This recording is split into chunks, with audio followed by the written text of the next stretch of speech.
Oi, gente, tudo bem?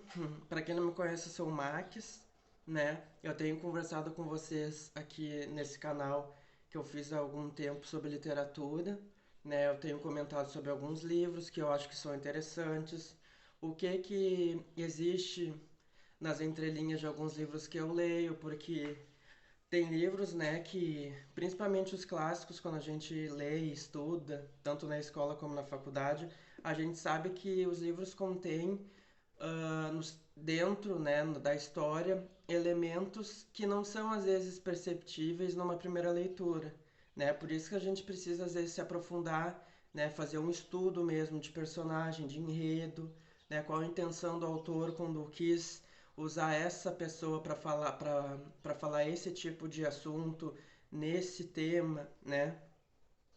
E gostaria de, né, começar fazendo uma reflexão, né, o que faz, né, as pessoas lerem, o que faz vocês que estão aí do outro lado lerem, como é que vocês selecionam os livros que vocês vão ler e de que maneira os livros já ajudaram vocês de alguma maneira.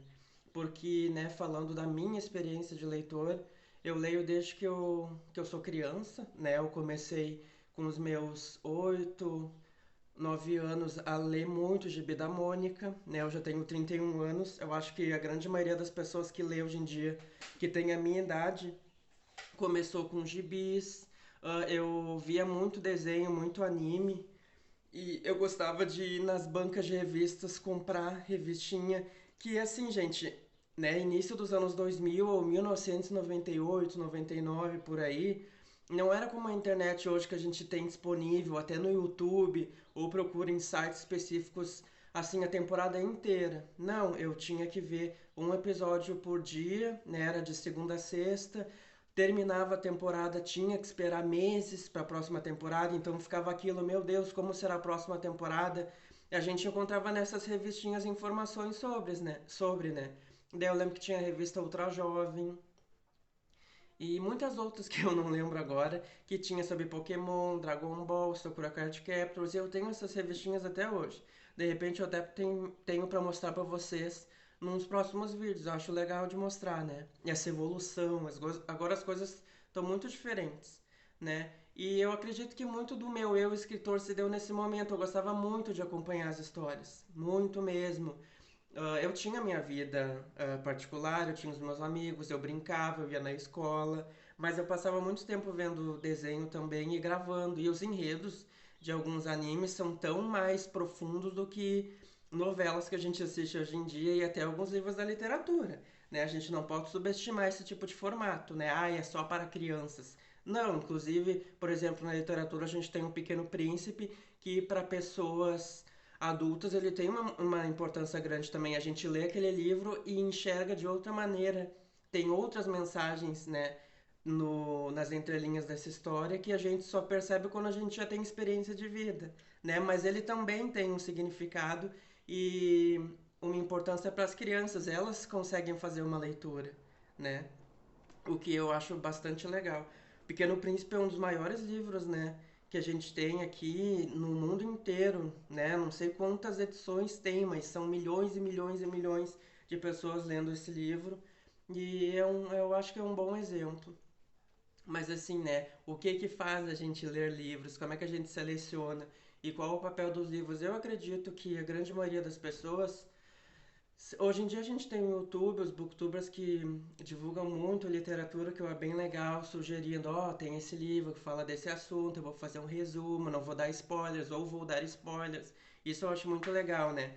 Mas assim, eu sempre procuro livros que contenham uma temática que está me interessando naquele momento, né? E os livros têm essa importância para mim. Eu já fui salvo muitas vezes por livros, só que livros que eu tive contato depois dos 20 anos eu gostaria de ter lido quando eu tinha 14, 15 anos, né? Não são livros complicados, são livros com temáticas que teriam me influenciado e me dado mais coragem, mais fôlego para eu enfrentar algumas situações, né? Até os meus 20 anos eu não tinha muita clareza sobre assuntos, principalmente sobre a homossexualidade, é uma das temáticas do meu primeiro livro, né? Mas a temática principal que eu posso falar desse livro, que me orgulha muito de ter escrito, e eu preciso assumir isso, eu não tenho vergonha de assumir, Eu precisei escrever ele para exorcizar muitos sentimentos. A escrita, inclusive, é sugerida por psicólogos, né? Ela tem propriedades terapêuticas.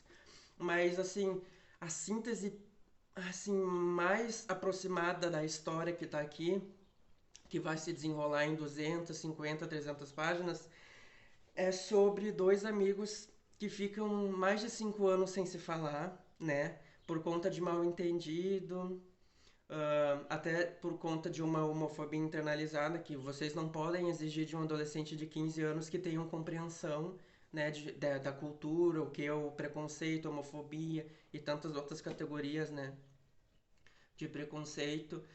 Mas assim, eu pergunto para vocês, quantos de vocês não gostariam, né, de ter uma oportunidade de voltar atrás, ou não voltando atrás, mas reencontrar uma pessoa que vocês brigaram, mas assim, brigaram por falta de maturidade, por falta de compreensão de alguma situação, né? Eu faço isso com os meus personagens, eu coloco duas pessoas que se gostam muito, mas por conta de ignorância, mal entendidos, ficam 5 anos sem se falar.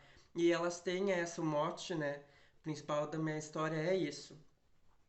Então eu digo, o livro, nesse sentido, ele esclarece não só temáticas, mas como é importante também a gente retomar algumas questões do passado. Não dá pra gente depositar, né, no colo do outro toda a responsabilidade de algum tipo de desentendimento, principalmente quando a gente é muito jovem, né? Isso ao longo da vida a gente vai aprendendo. Nós somos responsáveis. Falando no Pequeno Príncipe, tem até aquela frase: você você é infinitamente responsável por aquilo que cativas, alguma coisa do gênero, né? Então, os livros eles têm isso, né, de às vezes esclarecer algumas coisas que ficam muito embaçadas pra gente, a gente não, o meu cabelo, a gente não consegue ter muita clareza, né? Isso, em relação àquilo, principalmente se a gente faz parte de um meio que não tem pessoas com aquele tipo de bagagem ou que estão passando por alguma situação parecida. A gente fala tanto de empatia hoje em dia, né? Mas tem pessoas que não conseguem se colocar no lugar do outro, né? E por sua vez, às vezes nunca tiveram outras pessoas que se colocaram no seu lugar, né? Então, nesse sentido, a literatura ela salva pessoas mesmo, assim, é uma aula, né? Tu encontra às vezes um enredo que combina muito, pode não ser exatamente igual ao enredo que tu tá vivendo, mas aquelas relações, né, aqueles conflitos são parecidos. Então, por isso que às vezes a gente tem livros na literatura que o mote principal não é aquela temática, mas também tem, né? A gente tem teses e dissertações que falam que tem caminhos de interpretativos bem diferentes um do outro, né? Um livro pode ser interpretado de muitas maneiras. Então, a literatura, ela tem essa importância e é mais ou menos dessa maneira que eu seleciono os meus livros. Eles têm que fazer algum sentido pro meu universo, né?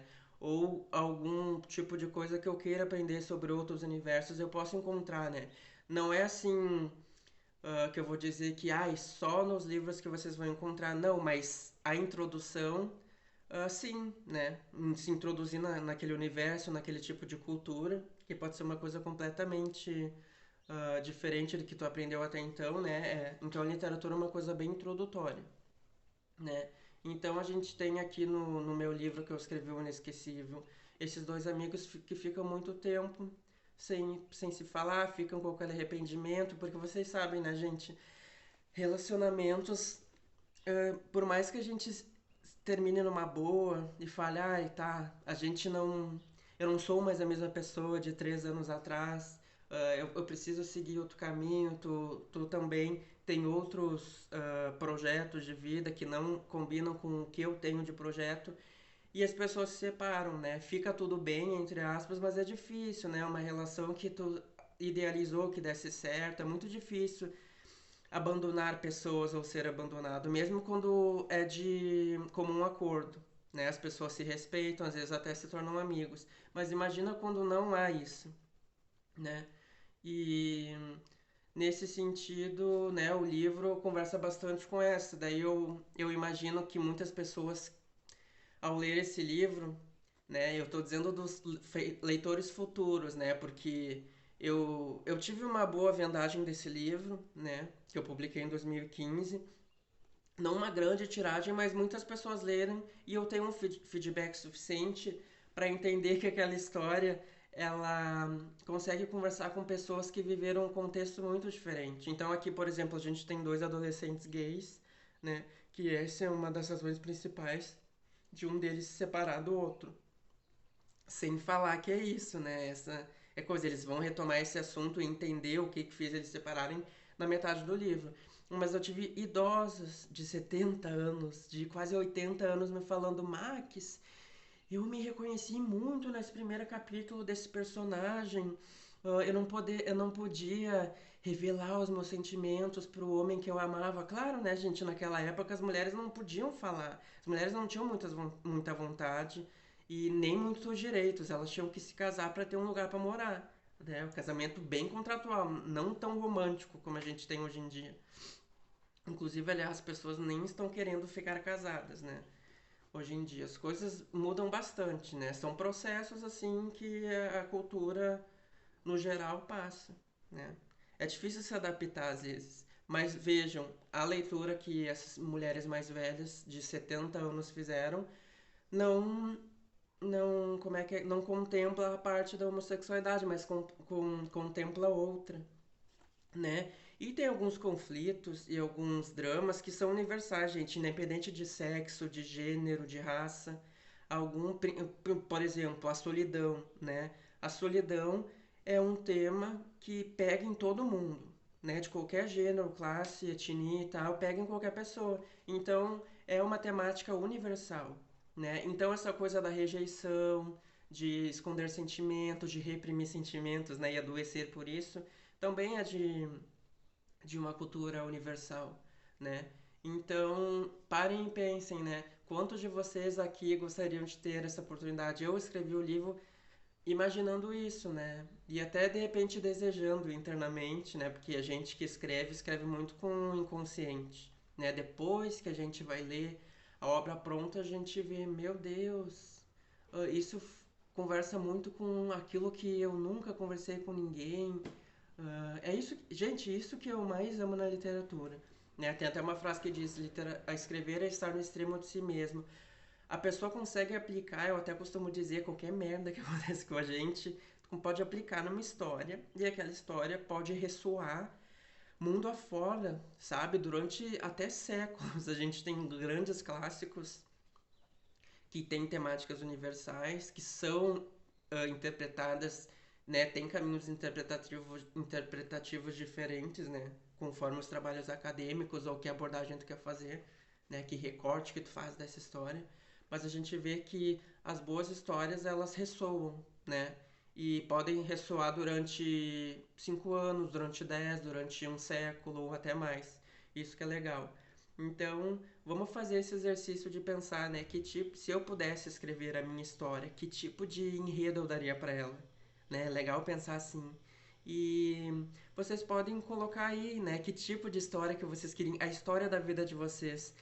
Ela teve os desdobramentos que vocês desejaram ao longo da vida, né? Do tipo, quando eu tinha 20 anos, eu achei que aos 30 eu estaria de tal jeito. Isso eu penso muito porque eu até brinco que eu tenho 31 agora, né? Fui muito influenciado pelo filme De Repente 30, que falava que 30 anos é a idade do sucesso. Eu tô esperando até hoje. Não aconteceu, mas eu acredito que vai acontecer. Até porque o filme é produto dos anos 2000, né, gente? Passaram-se 20 anos, não tem como prever. Né? Tem algumas transformações na nossa cultura, na nossa sociedade que a gente nem prevê. A internet é uma grande ideia, é uma das maiores, né? Inclusive, assistindo a série Stranger Things, agora na quarta temporada, a guriazinha, ela é tipo uma hacker, né? Ela tá entrando no sistema lá da NASA e tal, e o guri fala, o que é isso? Ela é internet. E ele, internet, claro, década de 80. E ela, sim, isso daqui vai mudar o mundo. E realmente mudou, né?